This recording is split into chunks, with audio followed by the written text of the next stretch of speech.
আমাদের মিশন এই পৃথিবীর সবথেকে সুন্দর মিশন। আমরা যাদেরকে ঈশ্বরের রাজ্যে স্থাপন করা হচ্ছে আর প্রভুর সেবাতে রত, এটা করতে হবে। যিশায় 42:7 যা বলে, তুমি অন্ধদিগকে চক্ষু দিবে, শুধুমাত্র শারীরিকভাবে অন্ধকে নয়, কিন্তু আত্মিক অন্ধকেও, যে ঈশ্বরের ইচ্ছাকে বুঝতে পারে না। তুমি কারাকূপ হইতে বন্দীদিগকে ও কারাগার হইতে অন্ধকারবাসীগণকে বাহির করিয়া আনিবে। এই যুদ্ধ আমাদের দিয়েছেন, আমাদের অবশ্যই তার ইচ্ছা পালন করতে হবে। তার গৌরবের জন্য তিনি যা রেখেছেন আমাদের সেটা অবশ্যই করতে হবে। আপনি কে সেটা কোনো অর্থ নাই। আপনি সেই ব্যক্তি যাকে ঈশ্বর আগেই তৈরি করেছেন। তাকে সেবার জন্য আপনার জন্ম হয়েছে, আর তিনি আপনাকে আশীর্বাদ করতে চান। এই ধন্য ব্যক্তিকে দেখুন। আমার পায়ে সূচের মতো মনে হচ্ছে, আর আপনি জানেন প্রায় 1 মাস হয়ে গেল।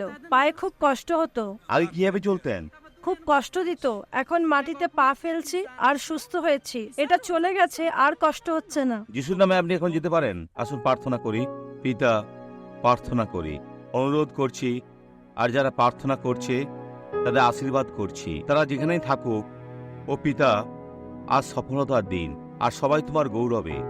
যিশুর নামে ধন্যবাদ, আর আমেন। দিন শুভ হোক।